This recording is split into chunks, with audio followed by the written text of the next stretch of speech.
റോഡിൽ ഇറച്ചി പറ്റും, അതിലൊരു ഡൗട്ടും ഇല്ല. വളരെ സീരിയസ് മാറ്ററാ. ഞാൻ എറണാകുളം മുതൽ കണ്ണൂർ വരെ ഡ്രൈവ് ചെയ്യുമ്പോൾ പലതും എക്സ്പീരിയൻസ് ചെയ്തിട്ടുണ്ട് ഈ പുതിയതായിട്ട് വന്ന ഹൈ സ്പീഡ് റോഡിനെ കുറിച്ച് എന്നാന്ന് പറയുന്നത്. നിങ്ങളൊരു കോണ്ടന്റ് ക്രിയേറ്റർ ആണോ, ഇൻഫ്ലുവൻസർ ആണോ, അങ്ങനെയാണെങ്കിൽ ഇതുപോലത്തെ ഒരു വീഡിയോ ചെയ്യും. കേരളത്തിൽ 3.5 കോടി ജനങ്ങളുണ്ട്, അവരെല്ലാവരും കാണണം. ഡ്രൈവിംഗ് അറിയുന്നവരും അറിയാത്തവരും വീട്ടിൽ വെറുതെ ഇരിക്കുന്ന നിങ്ങളെ അമ്മൂമ്മയായാലും കാണണം. സോ നിയമം പഠിപ്പിക്കാൻ വന്നതല്ല, അതിന് ഞാൻ ആരുമല്ല. അറ്റ്ലീസ്റ്റ് ഈ 3 ട്രാക്ക് എന്താണെന്ന് എല്ലാവരും അറിഞ്ഞിരിക്കണം. തേർഡ് ഉള്ള ഹൈ സ്പീഡ് ട്രാക്ക്, അതിൽ ഓവർടേക്ക് ചെയ്യാൻ വേണ്ടി മാത്രമുള്ള ട്രാക്കാണ്. അതിലൂടെ സ്ലോയിൽ പോവരുത്, ലെഫ്റ്റിലൂടെ ഓവർടേക്ക് ചെയ്യരുത്, റൈറ്റിലൂടെ മാത്രം ഓവർടേക്ക് ചെയ്യുക. ഈ 3 വരി ഉണ്ടെങ്കിൽ ലെഫ്റ്റിലാണ് നിങ്ങളെ ഹെവി വെഹിക്കിൾസ് പോകേണ്ടത്, സ്ലോ മൂവിംഗ് വെഹിക്കിൾസ് ലെഫ്റ്റിലൂടെയാണ് പോകേണ്ടത്.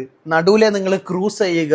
നിങ്ങൾ പൊക്കോണ്ടിരിക്കുന്ന സമയത്ത് ഓവർടേക്ക് ചെയ്യണമെങ്കിൽ റൈറ്റ് സൈഡിലെ ട്രാക്ക് യൂസ് ചെയ്യുക. ഓവർടേക്ക് ചെയ്തതിന് ശേഷം back to normal, back to the centre ട്രാക്കിലേക്ക് വരിക. റൈറ്റ് സൈഡിലെ പാട്ടും വെച്ച് സംസാരിച്ച് പോകാനുള്ള റോഡല്ല, അതിലൂടെ സ്ലോലി പോകരുത്.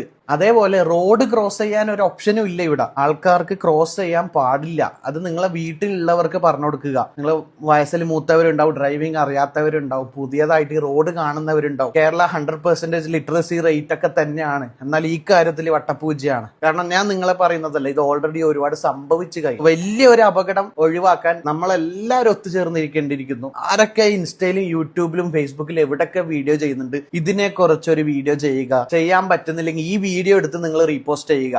നിങ്ങൾ ഈ വീഡിയോ ഡൗൺലോഡ് ചെയ്തോ, എവിടെ വെച്ചാൽ പോസ്റ്റ് ചെയ്തോ, എവിടെ ഞാൻ കോപ്പിറൈറ്റ് കൊടുക്കില്ല. റോഡിലെ ലൈൻ എന്താണെന്ന് അറ്റ്ലീസ്റ്റ് പഠിക്കുക. അല്ലാതെ ഈ ട്രാക്കിൽ ഇറങ്ങാൻ എനിക്കടക്കം നല്ല പേടിയാ. എന്തൊക്കെയാണ് സംഭവിക്കുന്നതെന്ന് കണ്ടറിയാനുണ്ട്. പിന്നെ ബൈക്ക് ഏറ്റവും കൂടുതൽ ഇതിന്റെ അകത്ത് ബൈക്ക് ഇപ്പോഴേ കയറാൻ തുടങ്ങി. സോ ഇവിടെ ബൈക്ക് റെസ്ട്രിക്ട് ചെയ്തത് നിങ്ങൾക്ക് സ്പീഡ് എടുക്കാൻ പറ്റാത്തത് കൊണ്ടല്ല. വൺസ് നിങ്ങൾ റോഡിലേക്ക് വീണ് കഴിഞ്ഞാൽ ഒരാളും നിങ്ങളെ സഹായിക്കില്ല. നിങ്ങളെ മുകളിലെ കയറി ഇറങ്ങും വണ്ടി. കാരണം ബ്രേക്കിംഗ് ഡിസ്റ്റൻസ് എന്ന് പറഞ്ഞാൽ 1-2 സെക്കൻഡ് കൊണ്ട് ഈ 100 വരുന്ന വണ്ടി സ്റ്റോപ്പ് ആവില്ല. നിങ്ങളെ മുകളിലെ കയറി ഇറങ്ങും 100% ഉറപ്പാ. സോ ബൈക്ക് ആവുമ്പോൾ നിങ്ങൾ വൺസ് വീണ് കഴിഞ്ഞാൽ റോഡിന്റെ നടുക്ക് നിങ്ങൾ കിടക്കും. കാറാണെങ്കിൽ അറ്റ്ലീസ്റ്റ് നിങ്ങൾ അതിന്റെ അകത്തെങ്കിലും ഉണ്ടാവും. റിസ്കി ആണ് ബൈക്ക്. ഇനിയിപ്പം ബൈക്ക് കയറ്റിയിട്ട് ഒരു ആക്സിഡന്റ് സംഭവിച്ചതിന് നിങ്ങൾക്കോ ബൈക്കിന് ഒന്നിനും ഇൻഷുർ കിട്ടൂല. കാരണം നിങ്ങൾ ഇല്ലീഗലി ആണ് അവിടെ ബൈക്ക് ഓടിച്ചത്.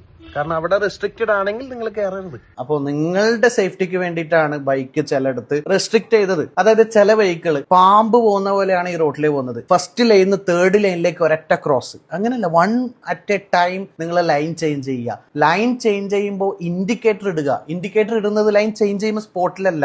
ആദ്യമേ നിങ്ങൾ ബാക്കിലുള്ളവർക്ക് നോട്ടിഫൈ ചെയ്യുക, ഞാൻ ലൈൻ മാറുകയാണെന്ന്. സോ ഇത് വളരെ റിസ്കിയാണ്. നിങ്ങൾ ഇത് അറിയില്ലെങ്കിൽ പഠിക്കുക, പറഞ്ഞു കൊടുക്കുക. സോ ഇത് സീരിയസ്ലി വലിയൊരു റിസ്കിലേക്കാണ് എല്ലാവരും പോകാൻ പോകുന്നത്. ഒന്നും പറയരുത്, കമന്റ് ഇടരുത്. ഞാൻ സേഫ്റ്റിക്ക് വേണ്ടി മാത്രം ചെയ്ത വീഡിയോ ആണ്. നിങ്ങൾക്ക് ഇഷ്ടമുള്ള പോലെ എടുക്കാം. Thank you so much.